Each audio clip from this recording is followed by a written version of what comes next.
Hello and welcome to Indus News live from Islamabad. I'm Jawad Tehami and these are the headlines.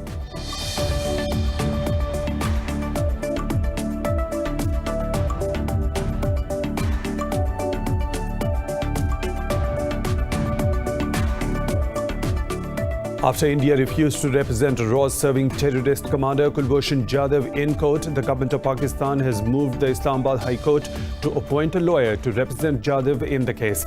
Secretary Ministry of Law filed a petition seeking the start of the legal proceedings against the serving spy. The step has been taken to implement the decision of the International Court of Justice. Jadhav faces death penalty after he was caught operating in Pakistan and confessed to espionage and terrorism in the country.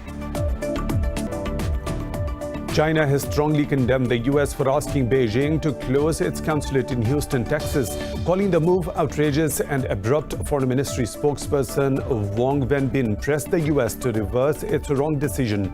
Wang warned if Washington does not withdraw this request, Beijing will take proper and necessary retaliatory action.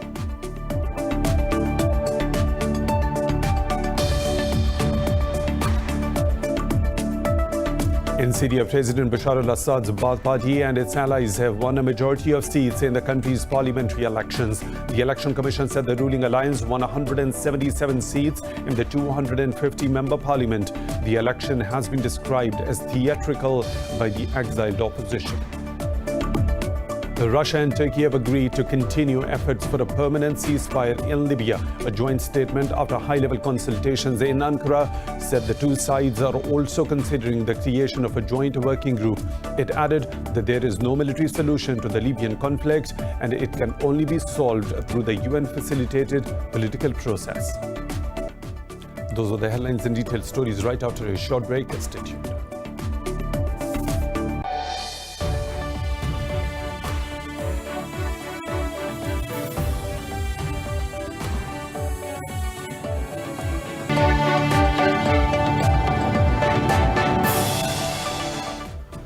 Welcome back, and now with the news in detail. After the Indian government refused to represent Ross-serving terrorist commander Kulbushan in court, the government of Pakistan has moved the Islamabad High Court to appoint a lawyer to represent Jadhav in the case.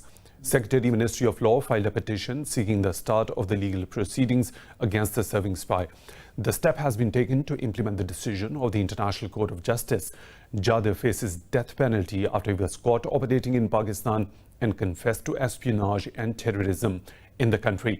He cannot hire services of a legal representative without help from the Indian government. But New Delhi has been reluctant in filing a review of the decision under the Review and the Reconsideration Ordinance.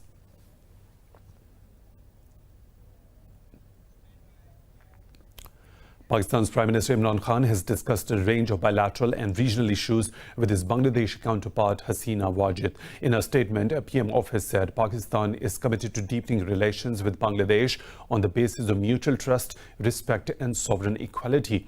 In a telephone call, Khan shared Pakistan's perspective on the grave situation in the Indian-occupied Kashmir. He stressed the importance of peaceful resolution of the Kashmir dispute for a safe and prosperous region. Reaffirming Pakistan's commitment to SAARC, Khan underlined the importance of regional cooperation for sustainable peace and prosperity.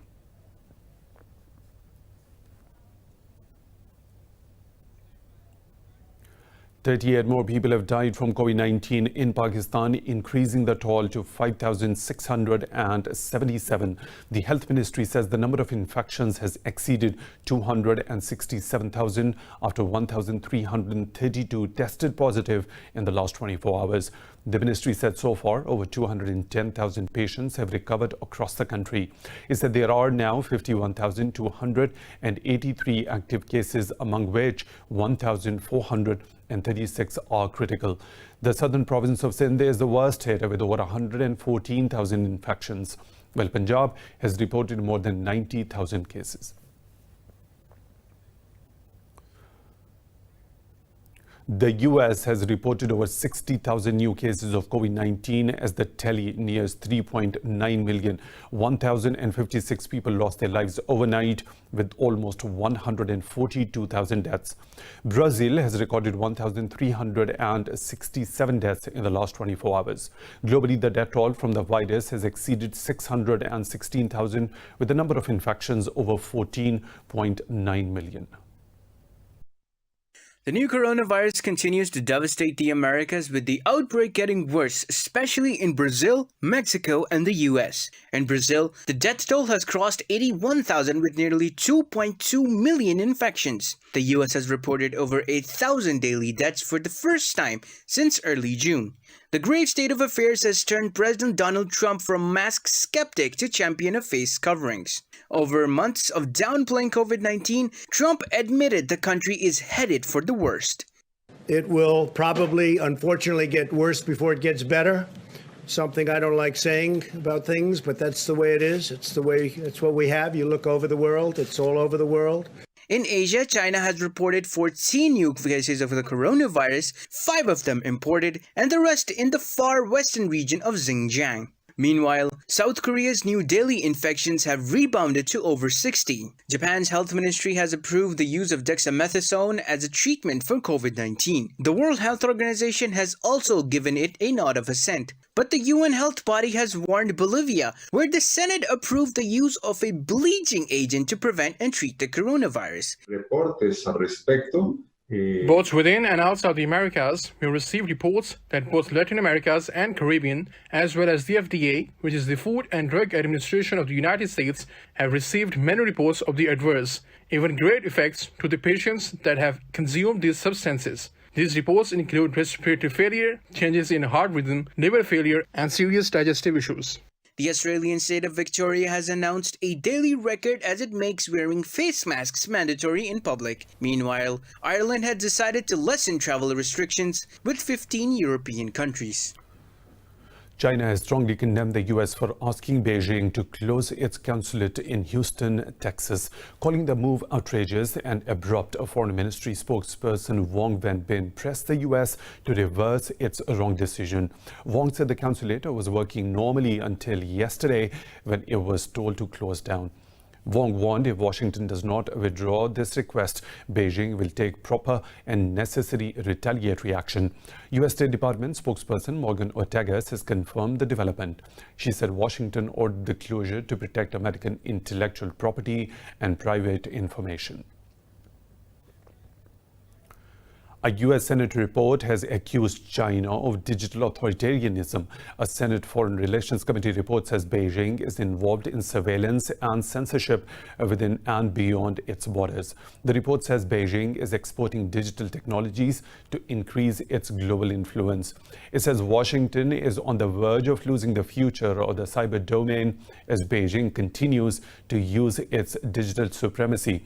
The report recommends creating a public-private consortium to develop US 5G technology to counter Beijing's influence. It also suggests the creation of Digital Rights Promotion Fund to push back against Beijing's extensive use of mass surveillance. The report comes amid increasingly strained ties between Washington and Beijing. The U.S. has indicted 2 Chinese nationals for seeking to steal COVID-19 vaccine research and hacking hundreds of companies in the States and abroad. The Justice Department says they were involved in decade-long cyber espionage campaign that targeted defense contractors. Assistant Attorney General John Demers said Li Xiaoyu and Dong Jiazi also targeted human rights activists in the U.S., China, and Hong Kong. Federal prosecutors say they stole information not only for themselves, but also that they knew would be of interest to the Chinese government. He said Beijing has included itself among nations that provide a safe haven for cyber criminals.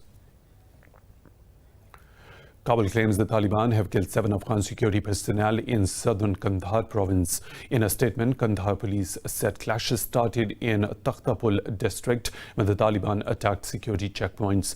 The Taliban have not yet commented on the claims. Meanwhile, the group has accused Afghan forces of bombing and destroying a mosque in the Saidabad district of Maidan Wardak province. Russia says there is still hope to rescue the 2015 Iran nuclear deal and return it into a stable condition. Russian Foreign Minister Sergei Lavrov said this during a meeting with his Iranian counterpart Javad Zarif in Moscow. Lavrov said Russia will do anything to preserve the agreement. Zarif also thanked Moscow for its remarkable efforts to keep the pact alive. Both the ministers remarked that the deal turned 5 years old last week, with Zarif calling it a historical international agreement. The pact has been in shambles since US withdrew in 2018 and unilaterally reimposed sanctions on Tehran.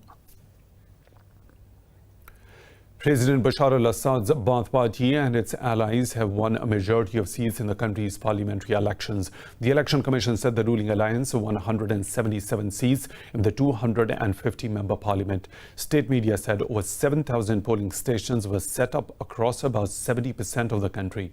Millions of people displaced by Syria's long-running war were not eligible to cast the ballots in the poll.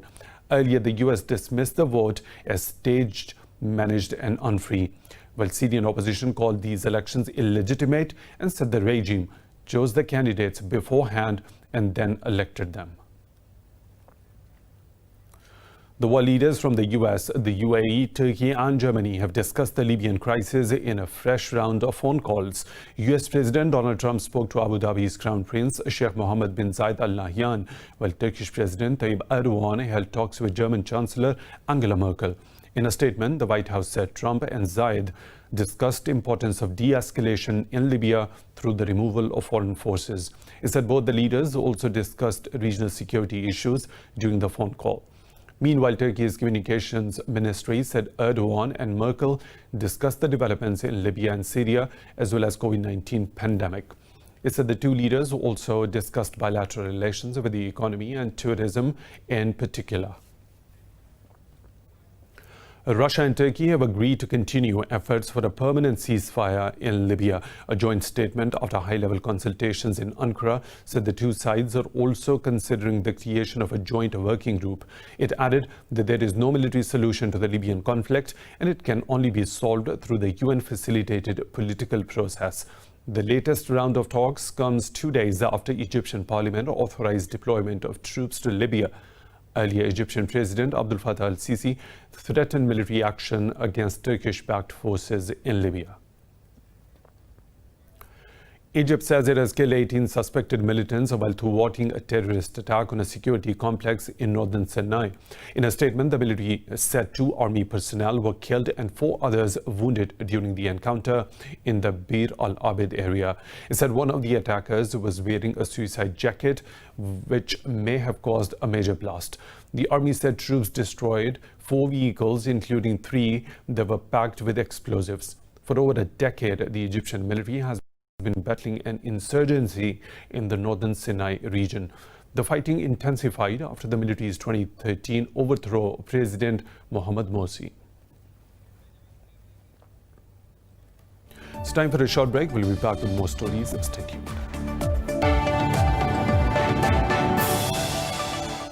Welcome back. In Israel, thousands of people have protested against Prime Minister Benjamin Netanyahu in front of his residence in Jerusalem.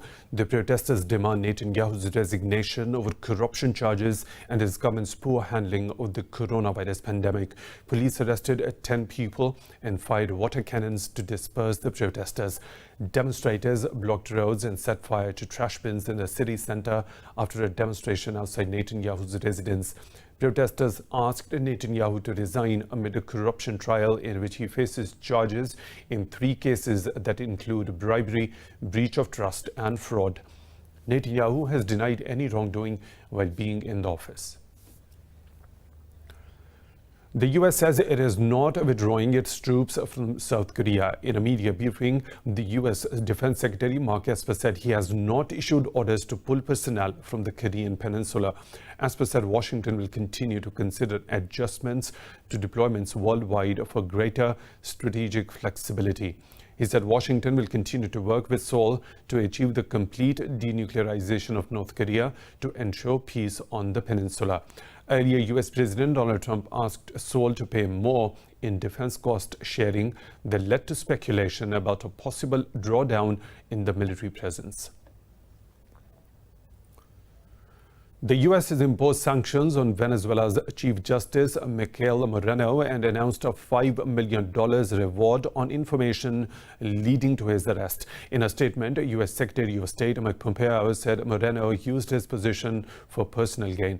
Pompeo said Moreno also accepted bribes to influence the outcomes of the criminal cases in Venezuela.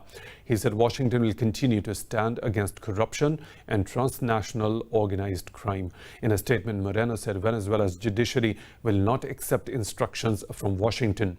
Earlier in March, Washington brought narco-terrorism charges against Venezuela's president, Nicolas Maduro, and over country's dozen top officials. Moreno was charged with alleged money laundering as Washington ramps up its campaign to oust Maduro's socialist government. Over a dozen of hostages have been freed after a 12-hour siege in Ukraine's western city of Lutsk.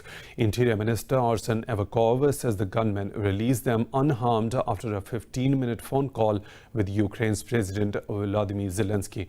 Authorities have arrested the 44-year-old assailant, Maxim Krivosh, saying a lengthy sentence awaits him. Avakov confirmed that Krivosh had several functioning firearms and genuinely posed a threat. President Zelensky posted a short video captioned, "Everyone should watch the 2005 film Earthlings in compliance of one of his demands." After the video is published on social media, in half an hour he would release all the people. That's how it happened, more or less. It seems to me he released hostages in 30 to 40 minutes.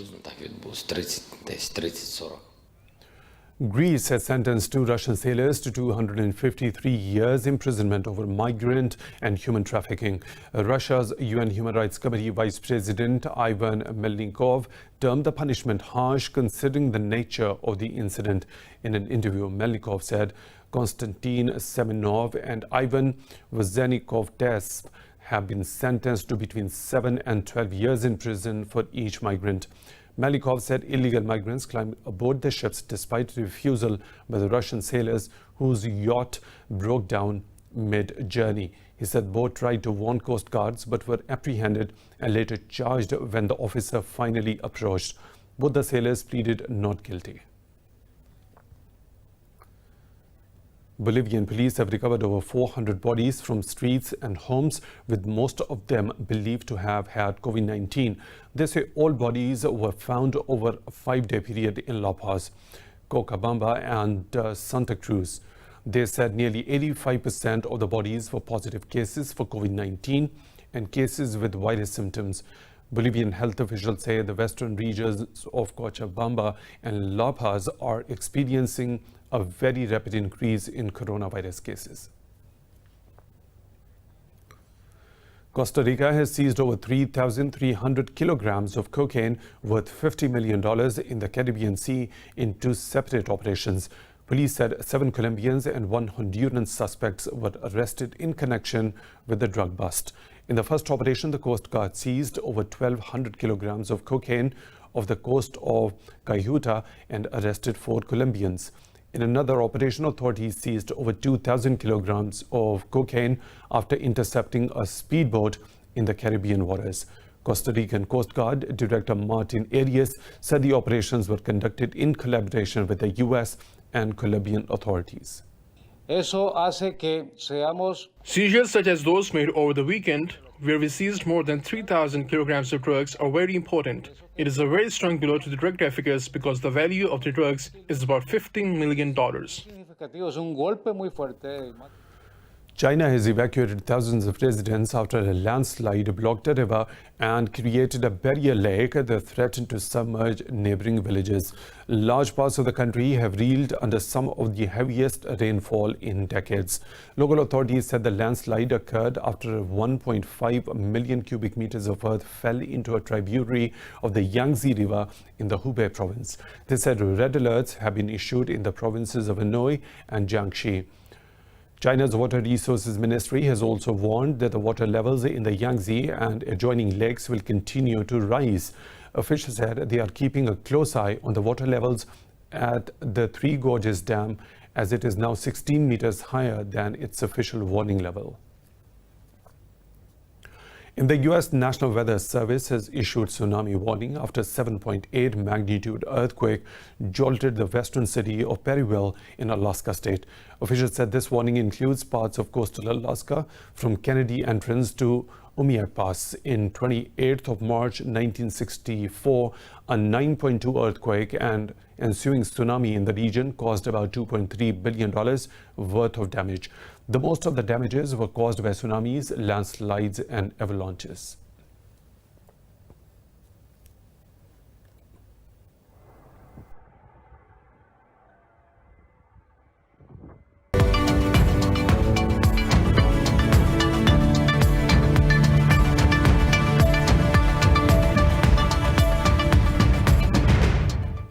Major airlines have asked for a joint COVID-19 testing program so travel can resume between the US and Europe. The owner of British Airways and United Airlines are among the carriers that have signed a letter to US and European Union leaders. The letter stressed on the importance of the transatlantic air travel to the global economy as well as to the economic recovery of businesses.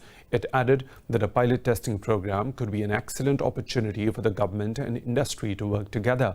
Carriers are struggling to survive as the coronavirus pandemic has severely disrupted global travel.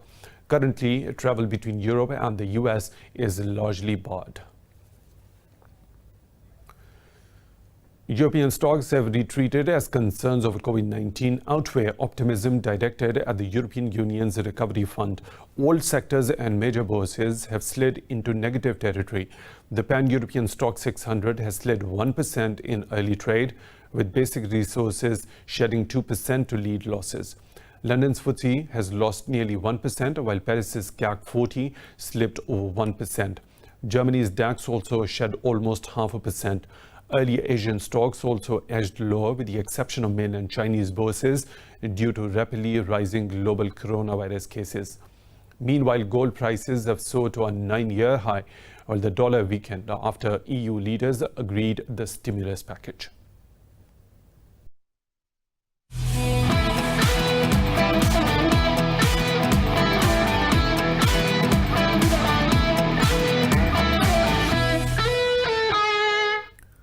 The World Anti-Doping Agency has suspended India's national dope testing laboratory for a second period of up to 6 months. In a statement, WADA said Indian authorities have failed to conform to international standards. The agency said an independent committee carried out the disciplinary proceedings and recommended an additional 6-month suspension, which began on July the 17th.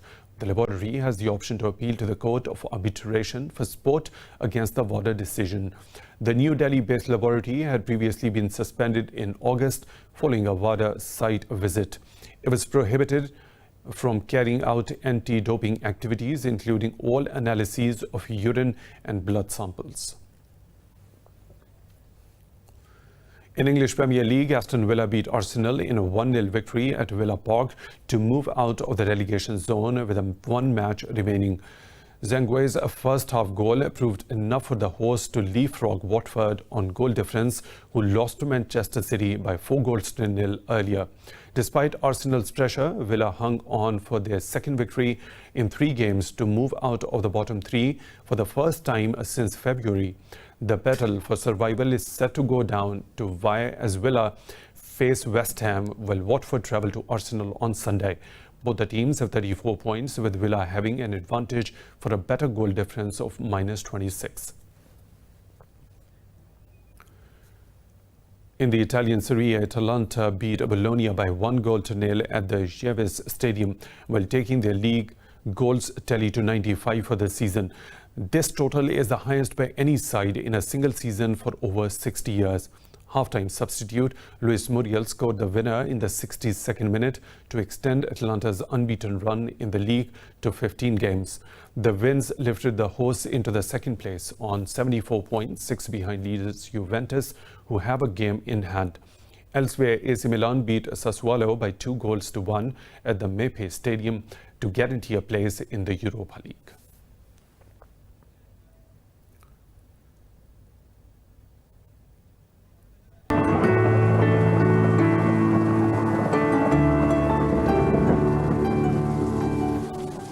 Another weather situation from around the globe.